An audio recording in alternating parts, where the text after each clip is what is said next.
Oh,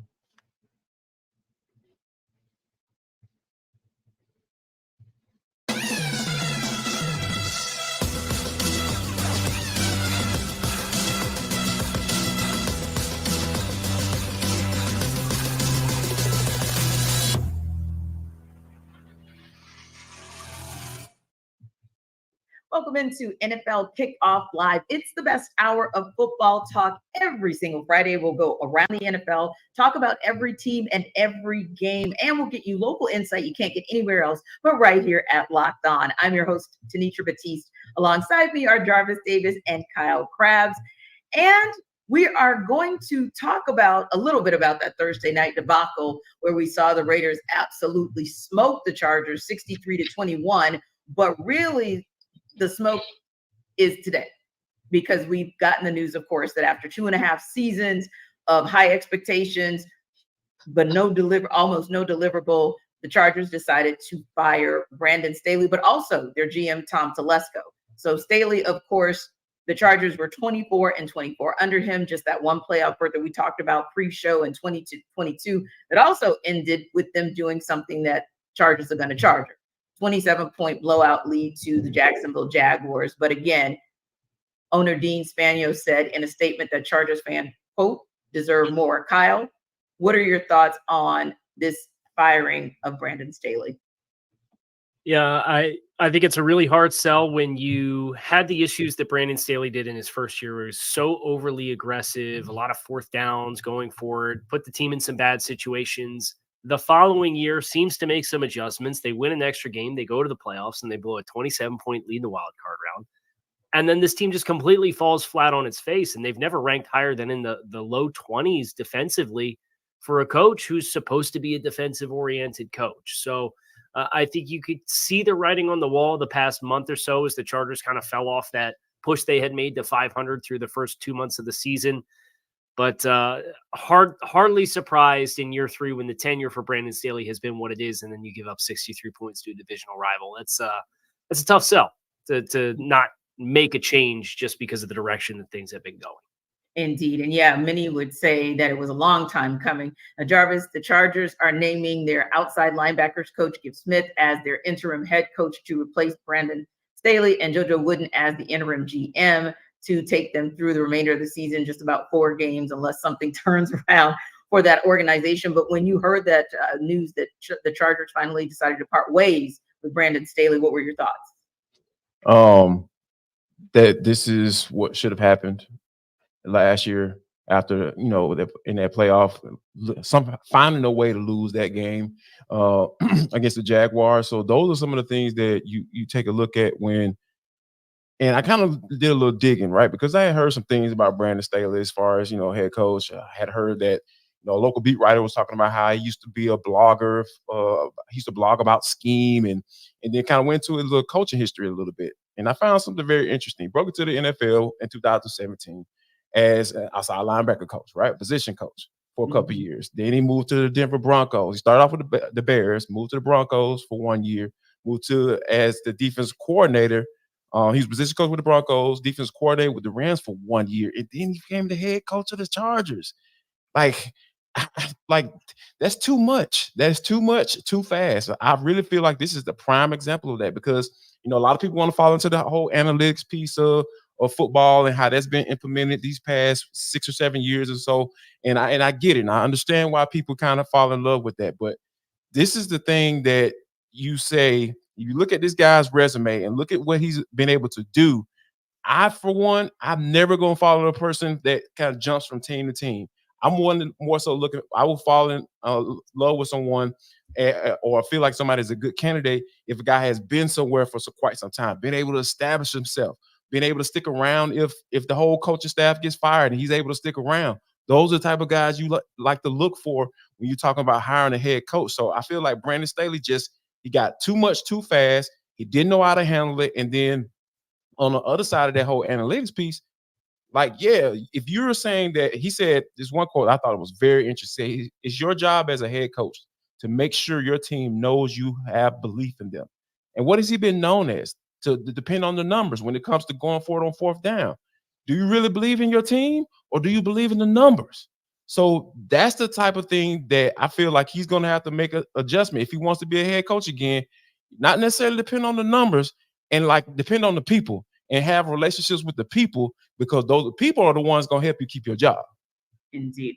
And Kyle, the Chargers have pieces. Obviously, Justin Herbert being the most critical piece once he comes back next season, assuming he's back to being his Justin Herbert self.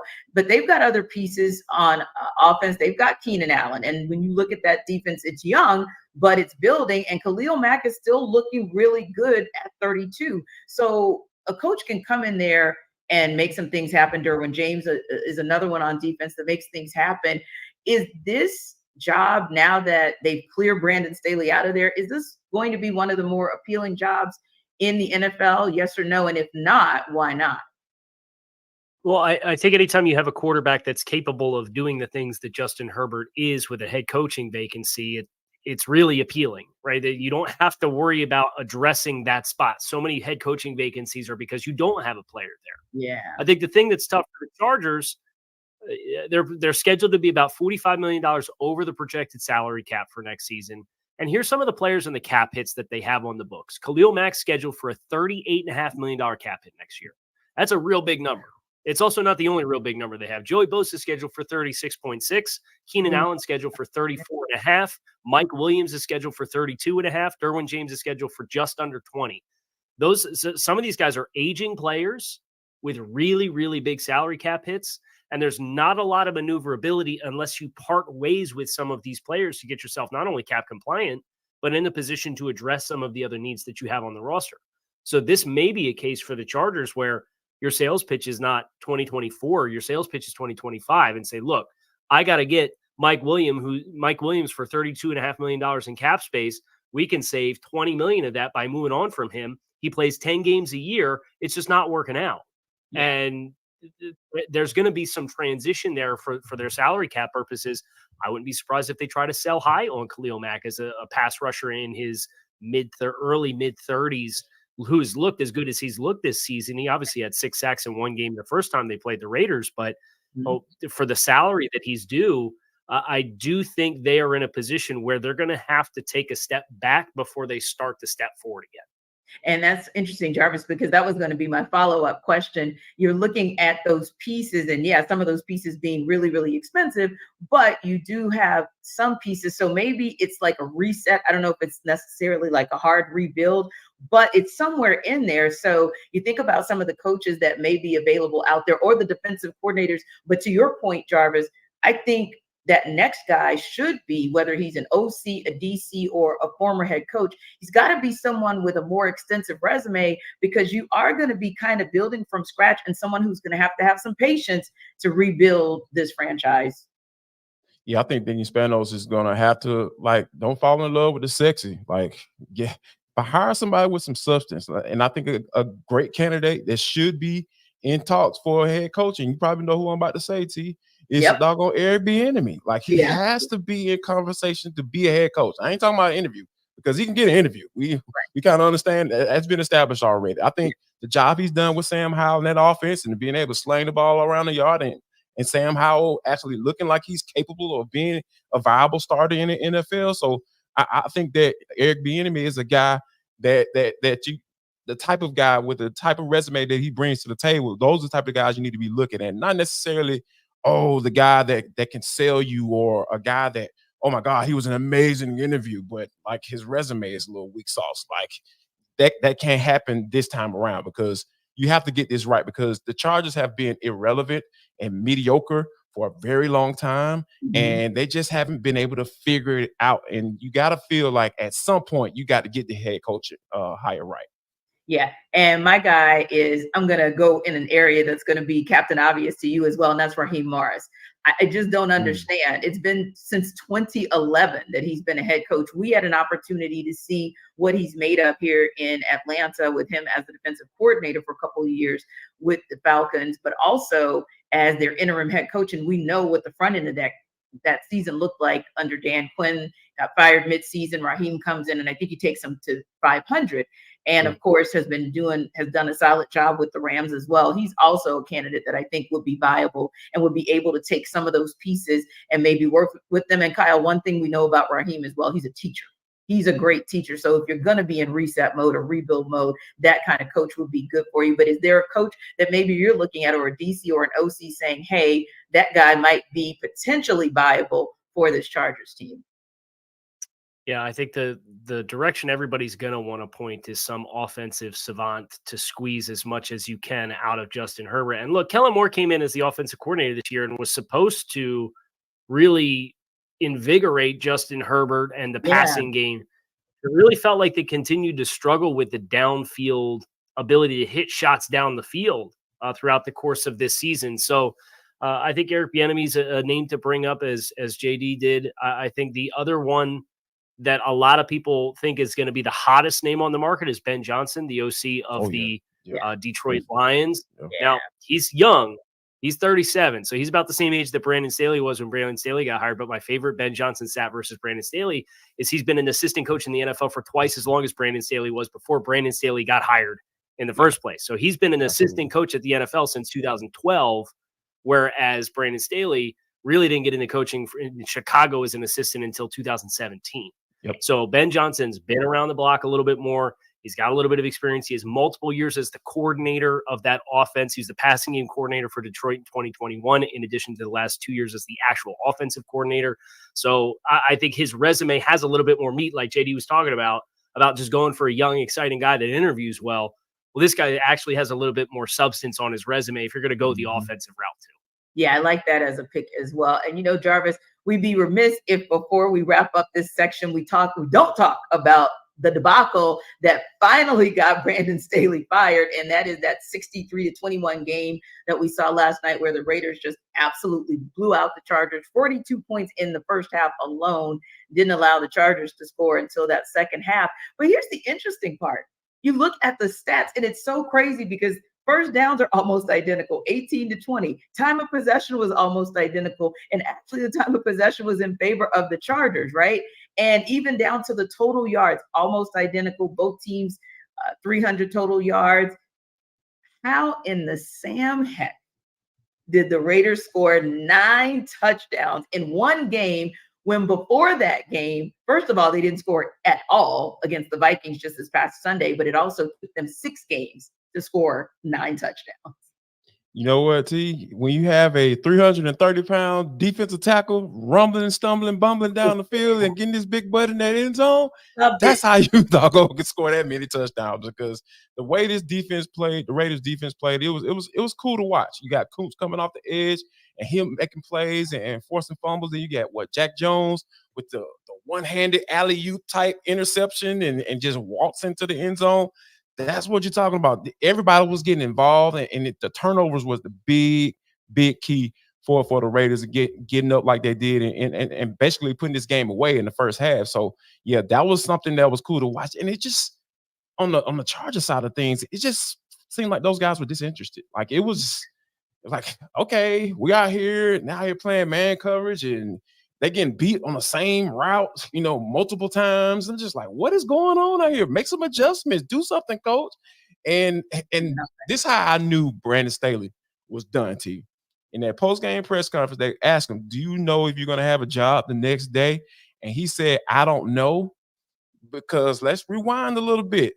Brandon Staley was utterly defiant to a reporter who asked him, who even brought up the idea of him not calling plays for that defense. And he was just defiant and just like, who are you? How dare you ask me that type of question? But for him to answer the question the way he did, that's how you know he was done. He was done in his mind because he knew he was done.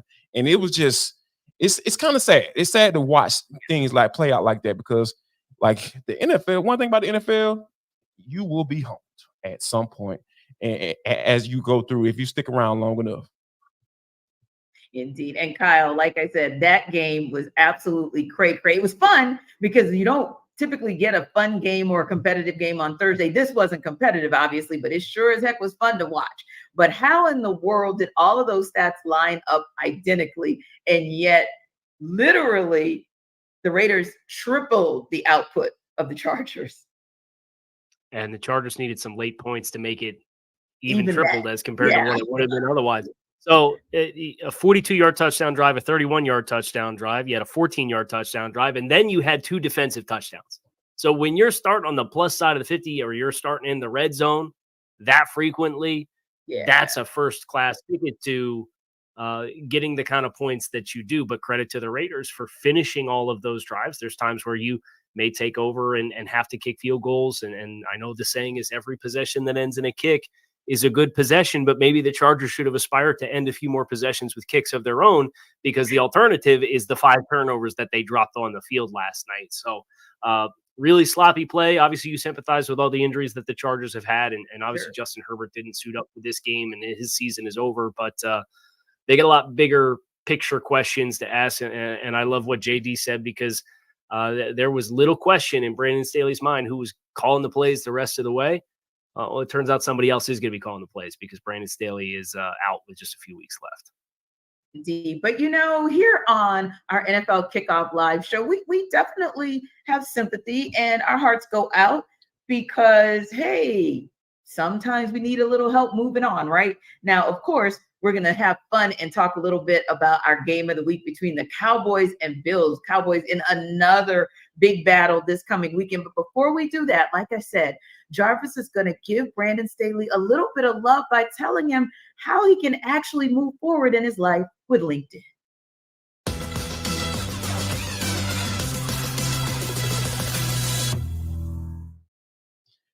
All right, Brandon Staley, listen up. I got something for you, man. Let's kick off this unemployment doggone line thing you got going on right now. You want to order some chips, some dips, nachos, everything you need to make your own nachos on DoorDash and get it all delivered because you're gonna have a lot of time to watch games. So when you sit back at home, right, I need you to go to DoorDash and kick back and kick off with these unbeatable deals on everything you need for the watch party or tailgate. I'm telling you guys, join Brandon Staley on the party, man. We're trying to eat good and watch some football. Because here's what we got for you. For the new customers, on your first order. Yeah, there we go.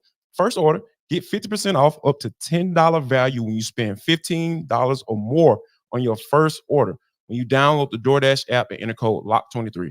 That's code LOCK23. That's 50% off up to a $10 value when you spend $15 or more on your first order when you download the DoorDash app and enter code LOCK23.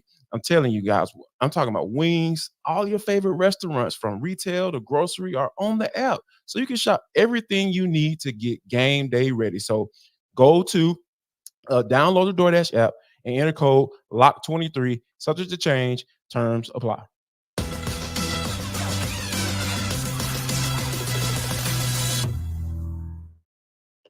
Well, guys, it is time to talk about the game of the week. And this is going to be a good one. The Dallas Cowboys have been super hot lately, and Dak Prescott has been absolutely white hot, leading the charge and putting himself at the top of the MVP conversation.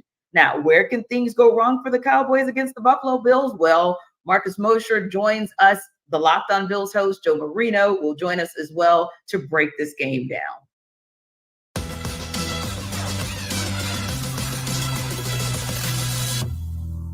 We've had a lot of good things to say about Dallas, right? And that's because they give you a lot of good things to say about Dallas. What are your issues? What's the stuff? What are the problems with Dallas? No team's perfect. What is it? No, it's the run defense, and you nailed it. They are 32nd in EPA per play against the run. Now they've been up in a lot of games, so teams haven't been able to expose them, and they haven't let teams hang around to be able to run the ball. But you can absolutely run the ball against this Cowboys defense, and Dallas will likely be without their run-stopping defensive tackle, Jonathan Hankins, in this game. Mozzie Smith has not been a good run defender this year. So if you're going to beat the Cowboys, running the ball, specifically up the middle, is how you have a lot of success against them. And the Bills love to run duo. They love to run this tackle wrap dart play. They'll pull Deion Dawkins all game long from the backside, make him play side. So, yeah, that's going to be big for the Bills, and that's part of my keys here as I get into my path to victory for the Bills. Winning in the red zone, I have number one. For as good as Dallas has been offensively this year, A little surprised that the red zone scoring percentage is 15th in the NFL. Not that the Bills have been great on red zone defense. They're 18th in red zone defense. But if you can, you always love to score touchdowns when you're in the red zone and limit them to field goals when they're in the red zone. I think if you can keep Dallas out of, cashing in on drives, that's going to help you a ton because they're going to score points. Meanwhile, the Bills are number 2 in the NFL in red zone offense. Dallas's defense, for as good as it is, 22nd in red zone defense. So a little surprised for as good as Dallas has been this year that they're below average in red zone defense and average when it comes to red zone offense. Number 2, I do have running the football. I think that's, if there's a real opportunity, it is that. You just talked about it. And the Bills' rushing offense has been good of late. I think they've really found themselves, really going back to the Denver game, Philly, Kansas City, they had their moments running the ball. I think they'll need to continue to lean into that and using Josh Allen as part of that equation.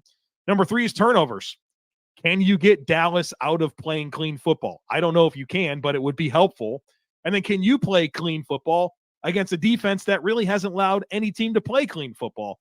And the Bills have had their share of giveaways, right? They've had some bad luck there, but like there's 9 games in a row since the Bills have had a clean game in terms of not turning over the football. Meanwhile, Dallas has multiple takeaways in like almost every game. And so I think you gotta find a way to win the turnover battle. And then number 4, I'm going back to the home field advantage. We talked about Dallas's 3 losses, all on the road. The Bills have 1 loss at home this year. It's the Denver game where they had 12 men on the field for the game losing field goal, but then they got another chance and made it. The Bills turned it over 4 times in that game against Denver, and it came down to that. So I think the Bills are a good team at home. Dallas is a better team at home. I think you got to make your home field advantage count in this one.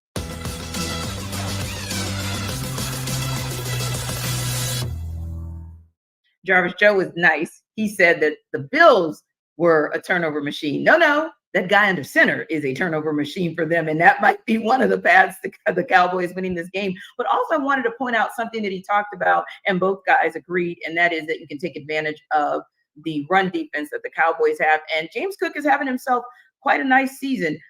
163 carries, 789 yards, and 4.8 average for yards per carry. So what for you is the ultimate path for the Bills to get this win?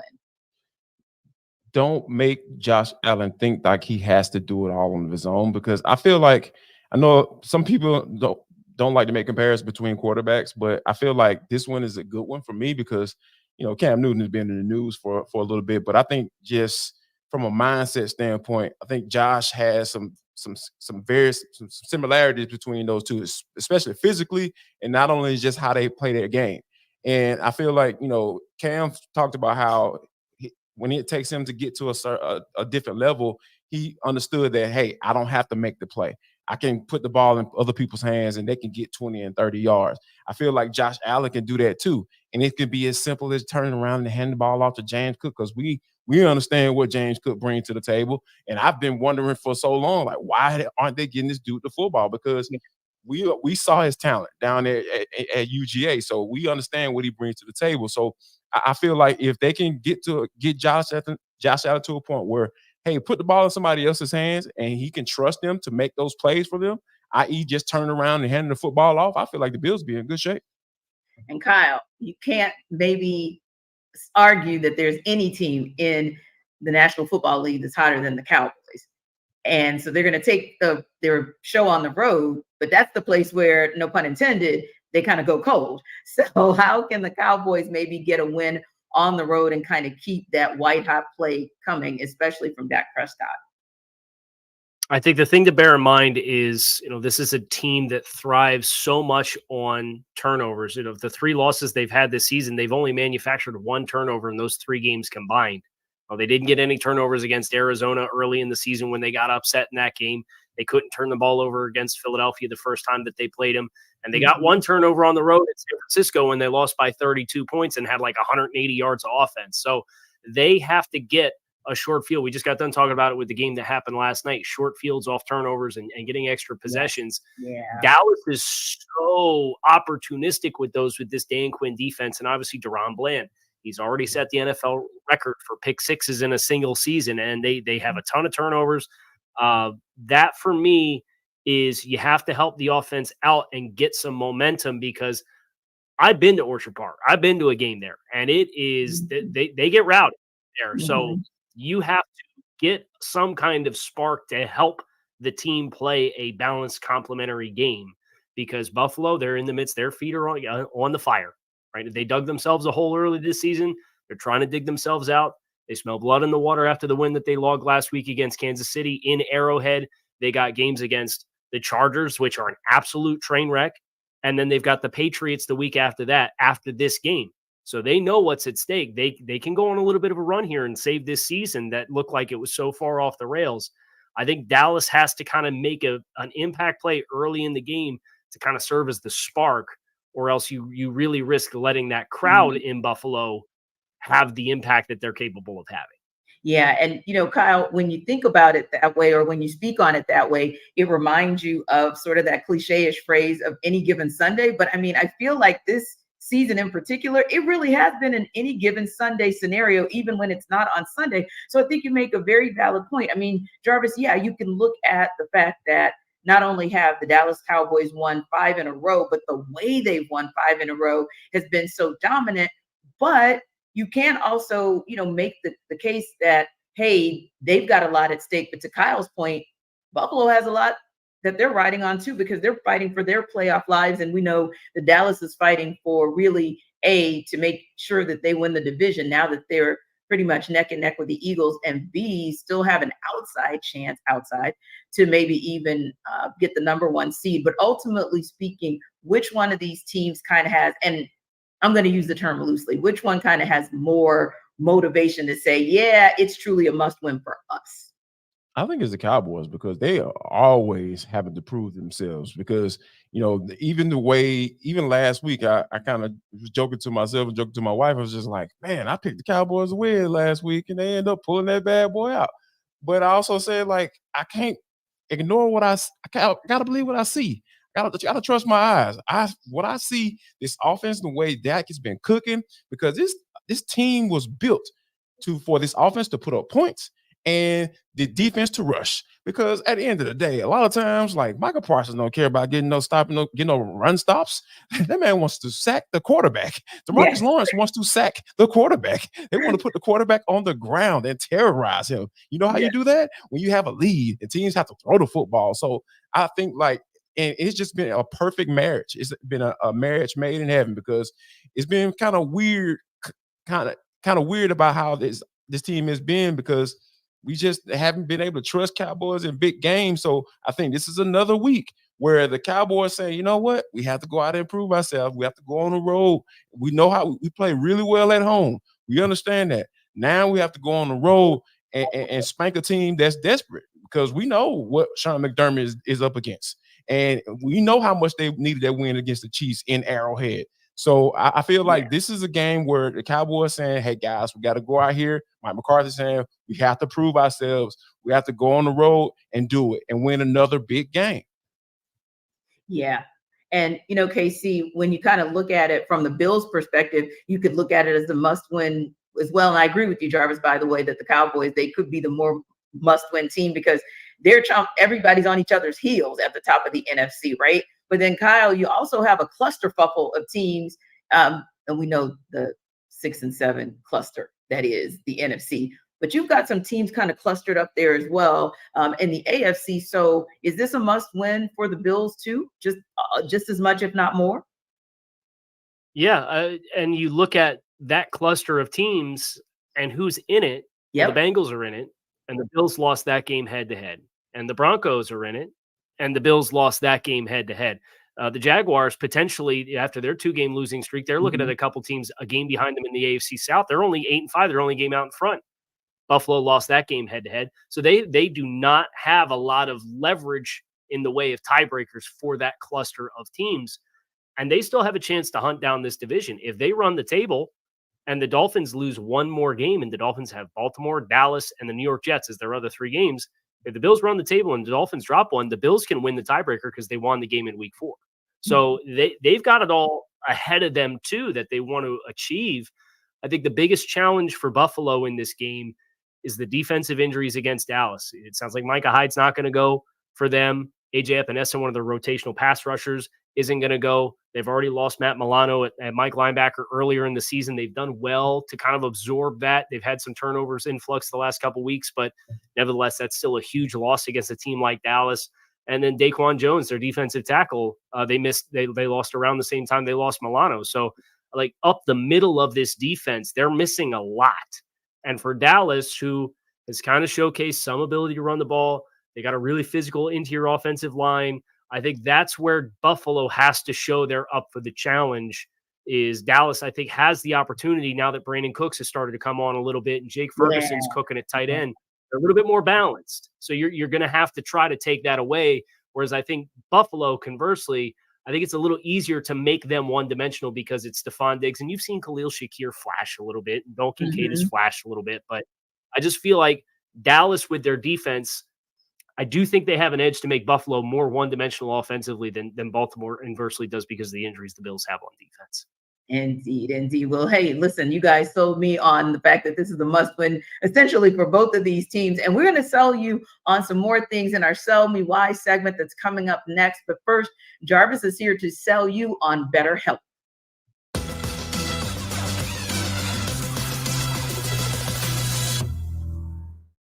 This episode, how you doing, guys? Jarvis Davis here for BetterHelp. This episode of the NFL Kickoff Live Show is brought to you by BetterHelp. Now, the holidays are coming up, guys, and you know how that is sometimes. Whether or not you lost loved ones or you get a little lonely on the holiday season, whether or not your family gives during the holidays, you get to find how you give to yourself, and BetterHelp can help you do that, guys, because therapy is something that has been a lot of people have been not willing to talk about it publicly, but that's not necessarily the case today. You need therapy, guys. I know myself. I like to talk to people. I need to be able to talk to someone about my issues and be vulnerable and open and talking about those things. So BetterHelp can help you do that. So whether it's by starting therapy, going easier on yourself during the tough moments, or treating yourself to a day of complete rest, remember to give yourself some love this holiday season, and BetterHelp is going to be able to do that. So guys, go to BetterHelp and check them out and make sure you take care of yourself during the holiday season.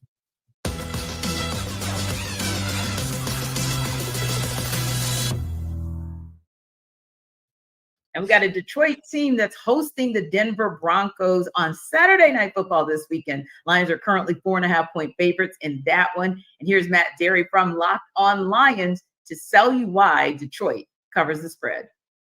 What are some ways and some keys that the Detroit Lions can cover that 4.5-point spread on Saturday night against the Denver Broncos? It is simple. For the Lions, they've got to take care of the football. Turnovers have been a big issue for this football team the last 4 or 5 weeks. Jared Goff over the last 4 weeks with 9 turnovers himself. Lions have to value the football and take care of it. No turnovers if they want to beat the Broncos. Plus, Denver's the best takeaway team in the league, tied for first with 24 takeaways. Lions aren't great themselves and taking it away just 14 times this year. So turnovers for Detroit going to be key if they want to take care of the home business at Ford Field on Saturday night. Also, Lions run game's got to get going again. Jahmyr Gibbs, David Montgomery have had some big games this season. Lately, hasn't been so much. Denver, single worst rush defense in the league at number 32, giving up over 144 yards a game. Gibbs has to get more than 11 touches. Coming out of that backfield, same with David Montgomery. That 1-2 punch will be a key. It'll open up the passing game, too, for Jared Goff, to say the least, after that. And the third key for the Lions is get that crowd involved. Certainly, Saturday night is going to be raucous at Ford Field. The Lions have played very well under the lights in prime time, 3-0, of course, with wins against Kansas City on the road, Green Bay on the road, and Vegas at home. Here's another home game and another night game, primetime game, Kevin Harlan, NFL Network, all in the building, and that crowd should be raucous. Hopefully force Russell Wilson and that Broncos offense into making some mistakes, maybe some false starts, and the home crowd's got to be a key for the Lions to get this win and to cover that 4.5-point spread. Lions have played some close and tight games lately. They're due for a cover at home. Guys, do you think the Lions will be able to cover that 4.5-point spread? I think that the Lions, they should be able to. And I think that, Matt brought up a really good point. I think getting the ball into the hands of Jahmyr Gibbs and David Montgomery, that's going to help because Jared Goff has been really turning the ball over a lot lately. And then when he's starting to like the Jared Goff of old and not the Ben Johnson recreation of Jared Goff. So I think that falling back onto your run game is a good play, I feel, in this game. And I feel like if they do that, I definitely think that they will be able to, be able to take some shots and downfield and be able to take advantage of some of the things that the Broncos have been doing. But like on the other side of that, the Broncos has just been doing an excellent job. Sean Payton has been, Mr. Terse Lips. He's quietly got that team, on a roll. So I think if Detroit focuses in on the run game and kind of take the ball out of Jared Goff's hands a little bit, I really feel like they'd be able to cover this 4.5 point spread. Indeed. Whereas, Kyle, like Jarvis said, you're looking at a Broncos team that's won 4 of the last 5 and lost a tough one to the Texans, or they would have had 5 straight, right? And it's been Russell Wilson, kind of going back to something Jarvis said earlier, not trying to put everything on himself, but just kind of playing within himself. But what has made this Broncos team all of a sudden turn things around and actually be viable to potentially beat the Lions? Oh, they are getting turnovers defensively at a massive rate. They just continue to string together multiple turnover games. The game against Texans, they lost the turnover battle 3-0, and it was so uncharacteristic of what they've done offensively this year. That the 5 of the 6 losses that Denver's taken this season, they've had multiple turnovers offensively. So they just magically flip this switch where you're at 1-5 and you stop turning the ball over almost exclusively. You stop taking risks offensively and you do a good job of mitigating it.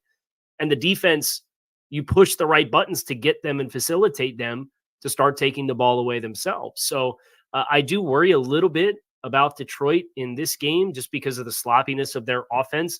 The scoring defense, they're up to like 24 points per game allowed defensively. So they have regressed. Detroit has defensively quite a bit from the first month or 2 months of the season. So that's my worry for this game. Now, you love that Detroit's at home.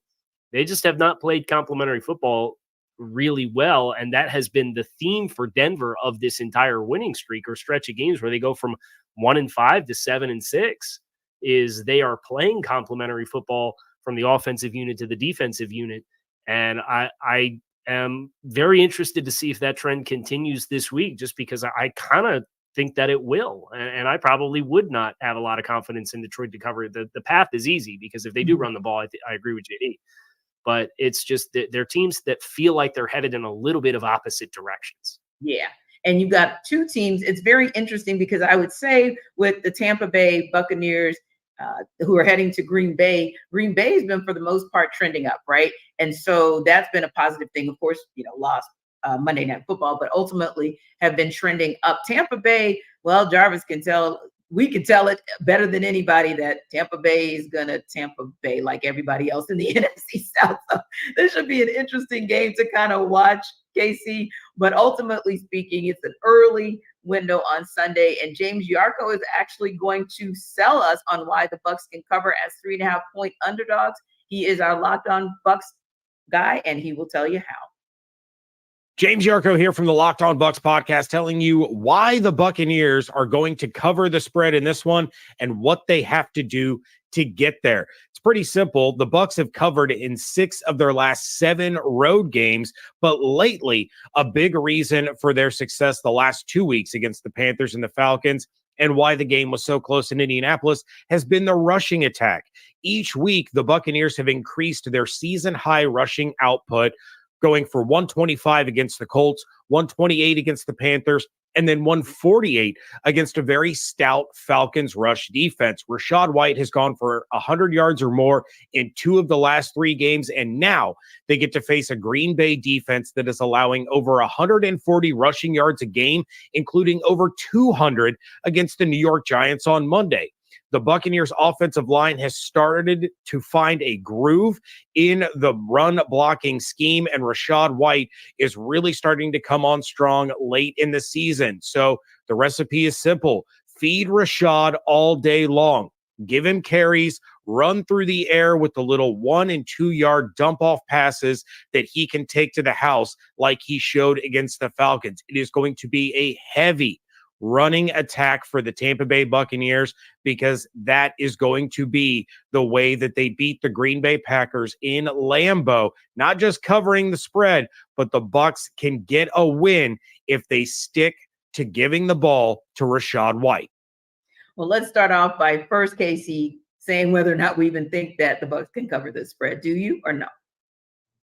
Yeah, I see the pathway. It's obviously tough when you're a warm weather team and you got to go up north and play late in the season in these outdoor environments. So I think that's a little bit of a worry where, if they're going to have the success that they've had with the physicality in the run game, it's a little bit of an adjustment to do it up there as compared to where you've been practicing all week long. But I would say, Green Bay's given up more than 200 rushing yards defensively in 4 of their games this season across the first 13 that they've played. So they've been susceptible all season long if teams are committed to it. I think that's the pathway. I would be inclined to think that Green Bay does win the game. I think it will be close. I can see Tampa Bay certainly covering. But I think James got this one on the nose as far as what the pathway looks like for them to do it. Yeah, and Jarvis, they're actually going to luck out because Sunday the high will be 41 in Green Bay. So they might get a little semblance of a feel of that down south and how they play down south. But want to go back to Green Bay as well. Like we said, they have, for the most part, been playing some really solid football. Had just a little hiccup there, but for the most part have been playing solid. What's their path to getting a win?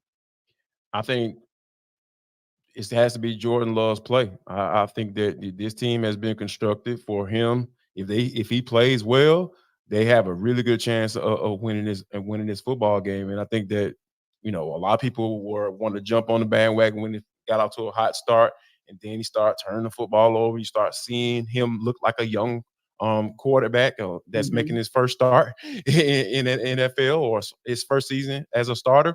So I think that with his play and how he's being able to spread the football around, because they had Christian Watson was out last week, and you still seeing they were still able to have some success throwing the football. So I think that him being able to spread the football around, and I think Matt LaFleur has been, got to give him credit too, but as far from a play calling standpoint and game planning, they have been able to find ways to get the ball in the hands of their playmakers, which includes Jordan Love, and also getting A.J. Dillon involved as well. So I think that this Green Bay team, if they're going to get this win, which I feel like they can, because I don't trust the Tampa Bay Buccaneers. I saw that team last week, in person, when they had 85 total yards in the first half of the game. I was like, oh, let's see if we can run the football. Dave Canal said, let's run it now since we can't throw it. And they were able to have some success. So I think that right now, this Green Bay team, they have built this team to be in that success. It also all depends on whether or not Jordan Love can be hold on to the football and be able to distribute that bad boy in a way where they're moving their football up and down the field. And I think that they can do that. And to be honest, I kind of feel like that was just a little bit of an outlier last week, because I called the Falcons defense an infirmary as far as their ability, their run defense. I mean, they just didn't have their starters. And the one guy who was doing it, Kentavious Street, went out. And that's really when the Bucs went off. So it'll be interesting to see. Sure, they definitely can run the ball, but how much of a weapon will that be for them? Now, there's an AFC East battle extraordinaire that I can't wait to hear what my guy Kyle has to say about it. Dolphins, Jets facing off once again. Dolphins won the last matchup 34-13. Jets are currently 9.5-point underdogs in that one. And John Butchko is going to sell you why the Jets can cover that spread. I'm John, the host of Locked On Jets. And for the New York Jets to cover the spread this weekend against the Miami Dolphins, they will need 2 things to happen.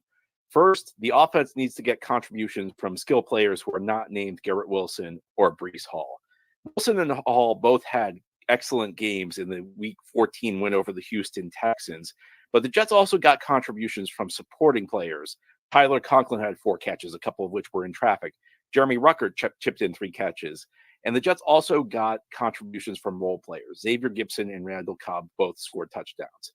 Yes, the biggest part of the reason the Jets won that game was Zach Wilson making big strides. But part of the reason Wilson was able to make those strides is he got contributions from receivers and who have not been contributing to the Jets all season long. So Garrett Wilson's going to be very good for the Jets. Breece Hall is going to be very good for the Jets. The Jets have not gotten the supporting players to step up prior to last week, and that needs to happen again if the Jets are going to cover the spread against Miami.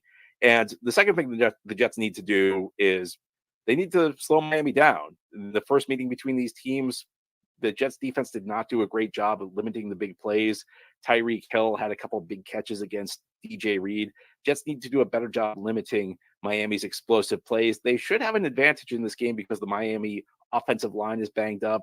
It's an opportunity for Quinn Williams and some of the other interior defensive linemen to generate pressure on Tua Tagovailoa, also potentially shut down the Miami run game. There's a real opportunity. If the Jets are going to cover the spread, it needs to be ugly. It needs to be a game that's not particularly pretty. It needs to be a game that doesn't have a lot of offense. Jets are going to need to keep the scoring low. So the defense is going to need to step up. That's the story of the year for the Jets. And if they don't get a great defensive performance, it's going to be difficult to see how they can cover the spread. So Casey, essentially what John said is just to have a repeat of what we saw in week 12, where the Dolphins won 34-13, and easily the Jets will cover the spread. Well, I think what the Jets do have going for it, and John mentioned it, is the Dolphins are banged up on the offensive line, and we don't know the status of center Liam Eichenberg, the true starter. Connor Williams went on injured reserve. He tore his ACL against the Titans on Monday night. The backup was Liam Eichenberg. He was in a walking boot as recently as Thursday. He did practice on a limited basis on Friday.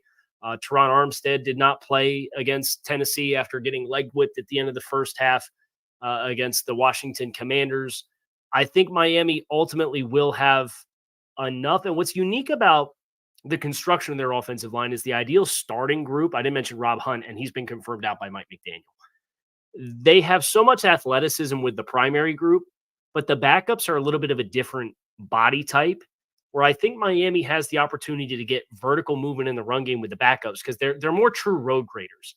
And Raheem Mostert comes out after Miami loses the game on Monday night against the Titans, where they're up 14 points with just a few minutes left in the game. And they were on pace to rush for 200 yards in that game. And Connor Williams went down early. So all these guys, Teron Armstead didn't play. Connor Williams went out.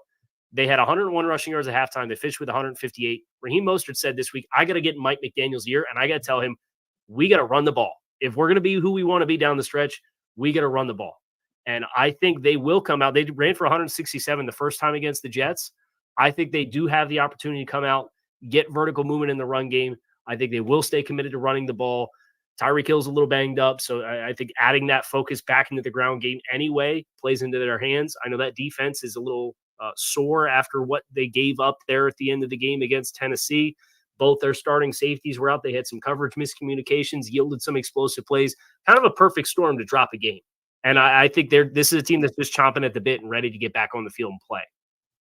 Yeah, that's what I would think too, Kyle. Despite all of the injuries that they're dealing with, it's the fact that game, and just watching that game wire to wire, it's such a heartbreaker. So that's the kind where you just kind of want to wash that taste out of your mouth, get back on the field, and get back in the win column.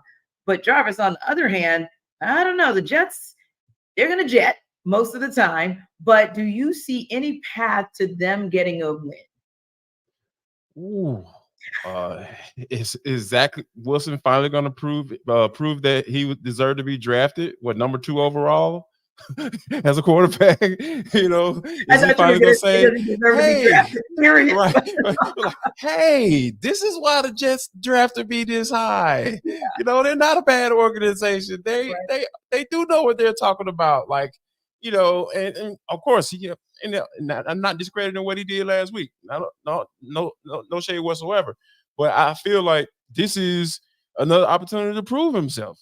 Because it's kind of like what I talked about with the Cowboys.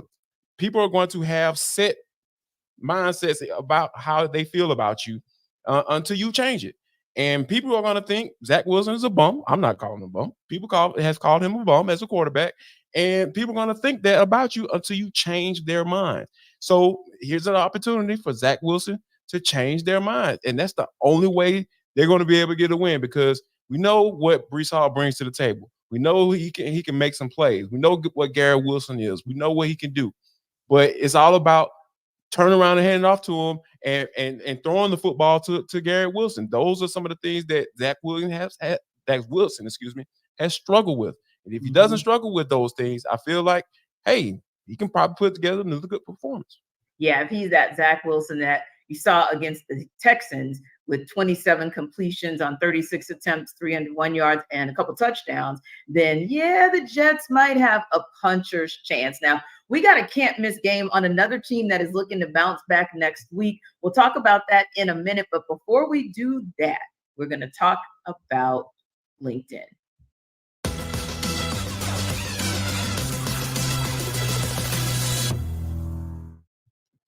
Listen up, guys. Jarvis Davis here for LinkedIn. This episode of the NFL Kickoff Live Show is brought to you by LinkedIn Jobs. When you're hiring for your small business, you want to have as many top-tier candidates as possible to interview, such as myself. I'm a big-time candidate, I guess. I don't know. Are you a big-time candidate, or are you looking for that big-time candidate? LinkedIn Jobs is the place you need to go. That's why you have to check it out. They have the tools to help find the right professionals for your team faster and for free.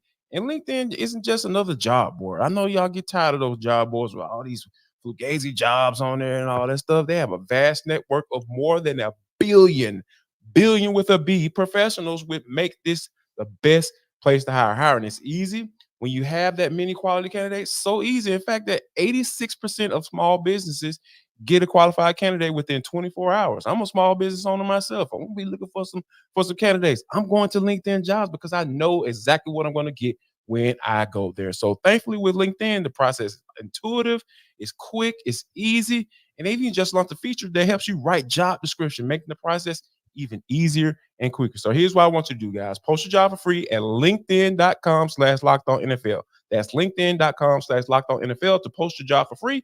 Terms and conditions apply.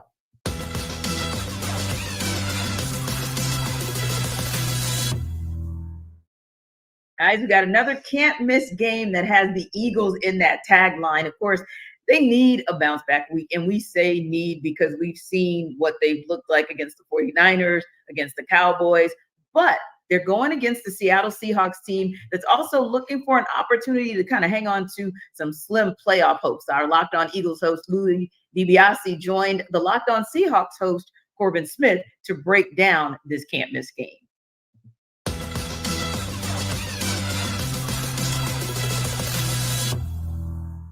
I don't know about you, Louis.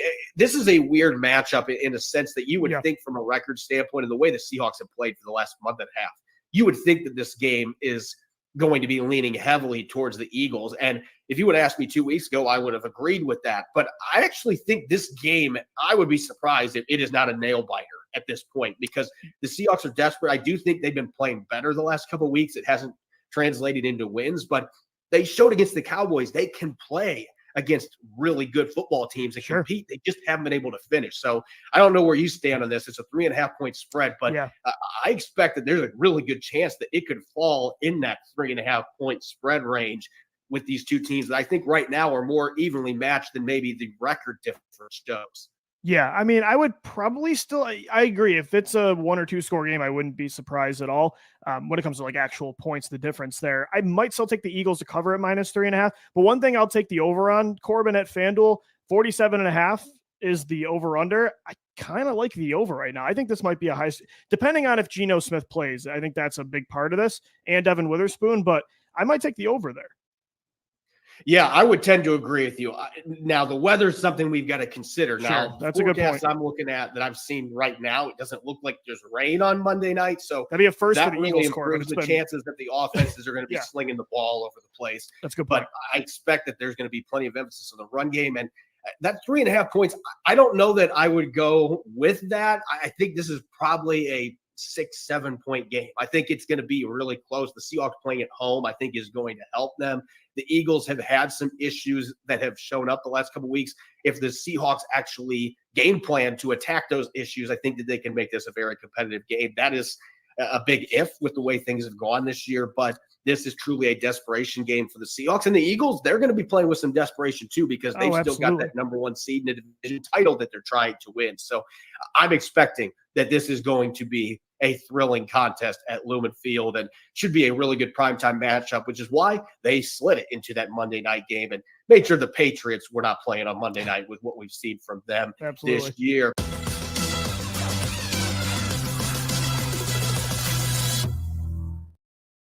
When we look back at just a couple weeks ago, this Eagles team, JD, looked unstoppable. They looked like they were that the number one seed in the NFC was locked up, and that we were destined to see them try to get over the hump and get back to the Super Bowl and actually win it. And then all of a sudden, it was like crash and burn, first against the 49ers, then against Dallas.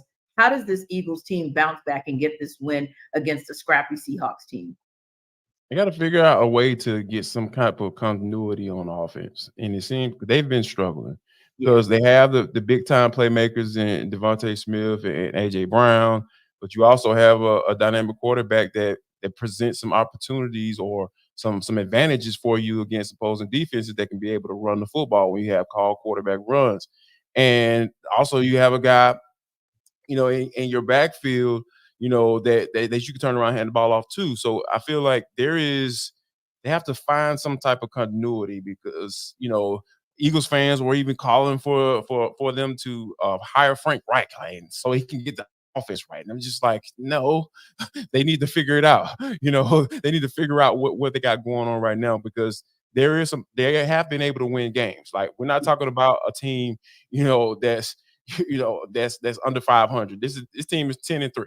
And they've gotten pretty much embarrassed or by two of the best teams in the NFL. So we got to talk about, we got to put it in context. Context is king, right? So I think right now this offense has to figure out how they're going to be able to move the football efficiently because it just hasn't looked right. And there have been some times where Jalen Hurts, if he's kind of been unsure with himself when he's dropping back the pass, like not knowing where to go with the football, holding on the football too long. That has been, I'm sure his offensive line has been mad at him at times throughout this season. So I think that it's a matter of getting back on track and getting this offense to a space where they look efficient. And I think that's just as simple as, I know it may sound like a broken record, but running the football does that, and taking advantage of from a number standpoint and running your quarterback, that helps as well. So all of those things come into play. I feel like that could be a recipe for success for the Eagles going forward.